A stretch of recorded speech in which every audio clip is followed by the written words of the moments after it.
Ever heard that old saying about shouting fire in a crowded theater?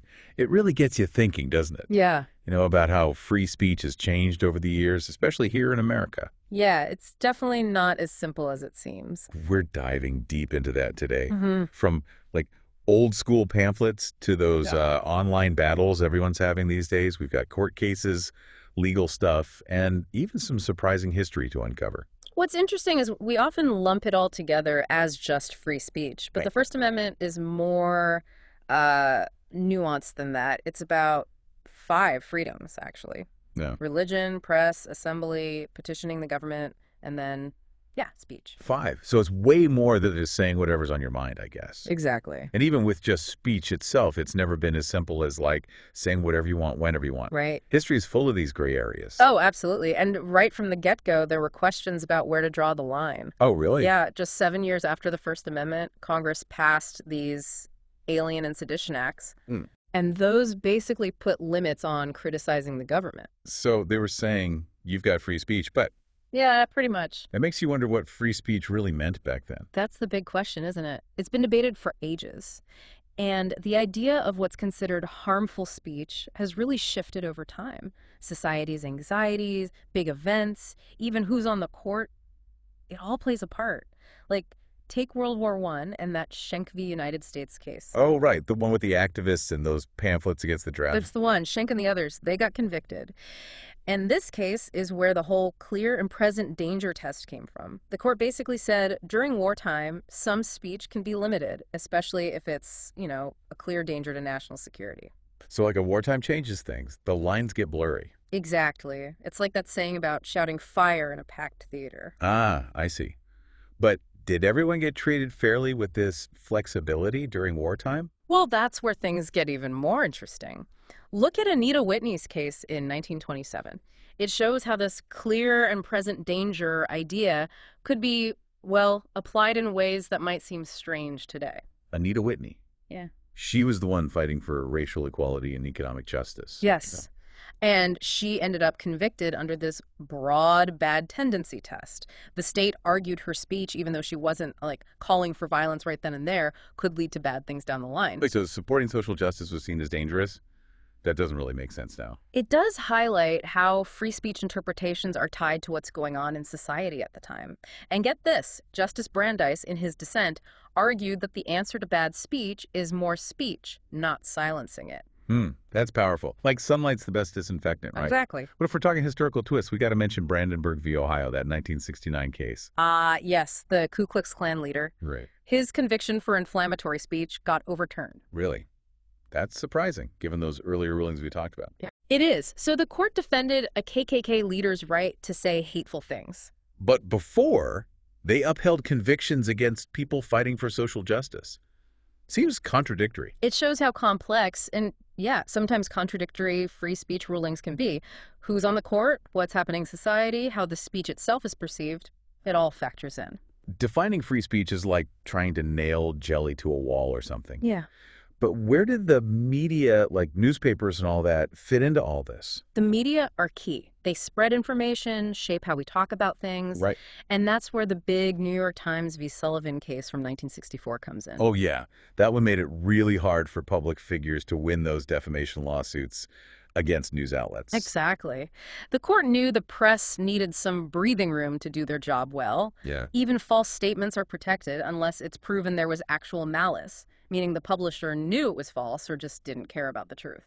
So even messing up facts isn't enough to be defamation. It's about what they meant to do. Right. Which brings us to that Dominion v. Fox News case, much more recent. Yes, that one's a big one. Fox News settled a lawsuit about knowingly airing those false claims about Dominion voting systems. It really makes you think about the limits of that actual malice standard, especially now with so much misinformation around. It's like the internet just threw a wrench into everything about free speech. Oh, absolutely. The internet's changed everything. It's blurred the lines between private talks and public broadcasts. It's created completely new challenges to the old ways of thinking about free speech. Speaking of the internet, how did we end up with a law that was supposed to make it free and open, but now seems to be protecting those giant social media companies from being held responsible for what's on their platforms? Yes, Section 230 of the Communications Decency Act. It's quite the paradox. It It is. was passed way back in '96. Okay. The idea was to encourage innovation and keep platforms from being liable for stuff users post. But now it's this huge shield, and many argue it's gone too far. But what about when what's online leads to real harm, like terrorism or stalking? There got to be challenges to that blanket immunity. There have been. And it's where things get really, really complex. Recent Supreme Court cases, Gonzalez v. Google, Tomney v. Twitter, Hmm. and there's that Counterman v. Colorado case still pending. They're all trying to figure out the boundaries of this platform immunity. It feels like we're at a turning point, like Yeah. a reckoning with how free speech works in this digital world. What used to be debates about pamphlets and soapboxes is now about algorithms and online mobs and the power of these huge tech companies. Absolutely. We're at a crossroads for sure. The courts, lawmakers, they're all trying to find that balance between free expression and protect people from harm in a world that's changing faster than ever. It's like trying to make sense of these words written centuries ago in a world that's completely different now. Yeah, and it's more than just laws, right? It's about our values, technology that's constantly changing, and how to keep things from falling apart while still protecting individual rights. But when we talk about the internet, it's not just about the big guys like Facebook or Twitter, is it? We're all kind of creating content these days. That's such an important point. We can each reach a global audience just from a single post or comment or video. It's incredible the power we have now to express ourselves. It really is. Yeah. But that also means the potential for harm is so much bigger. Right. Like sticks and stones, it doesn't cut it anymore when you think about all the cyberbullying and hate speech online. Yeah, that old saying feels kind of outdated now. Courts and lawmakers are struggling with this everywhere, trying to figure out how to apply these traditional ideas of free speech to the reality of online communication, where things can go viral so fast. And it's not just governments trying to control things. These private companies, the social media platforms themselves, they're deciding what's allowed and what gets taken down. It's almost like they're the new censors. That's a really sharp observation. They have a ton of power, these companies. And their rules about content moderation, well, they're often unclear and applied inconsistently. That has a huge impact on who gets heard and what perspectives are spread or silenced. It feels like a constant balancing act, trying to protect free speech while also preventing harm online. Are we going to be stuck in this debate forever? This is where things get really interesting. The internet is fundamentally different. It's making us rethink what we thought we knew about free speech. Can the First Amendment, which was written for a world of pamphlets and town squares, really handle the complexities of the digital age? So what are the solutions? How do we find that balance? Is it about changing Section 230, giving people more control over their own data, or is it something else completely? It's definitely not easy, and there's no one-size-fits-all answer. It'll probably be a combination of things. But we need to talk about this more, and in a smarter way. Not just sound bites and political arguments. We need real discussion. I've been wondering about this whole hate speech debate. It seems like anytime someone says those words, it just explodes into a huge fight.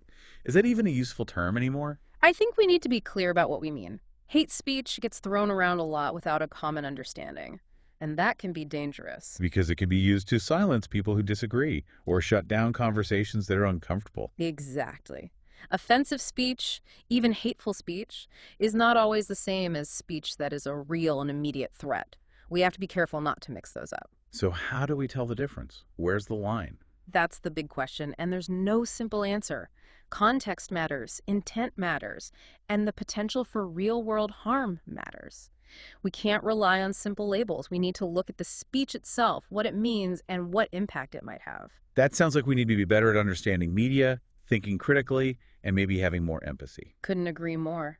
We need to know how to spot credible information versus misinformation, recognize when words are being used to incite violence or spread hate, and be willing to listen to viewpoints we don't agree with. Okay, so is technology itself neutral when it comes to free speech?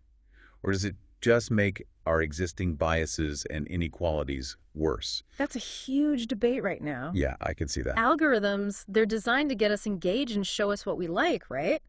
But that can accidentally create these echo chambers. We only hear what confirms what we already believe. So it's like birds of a feather flock together, but online. Yes, and that makes us more divided. It's harder to have those tough conversations about free speech, hate speech, and what role technology should play in shaping how we talk about these things. It's a lot to process, honestly.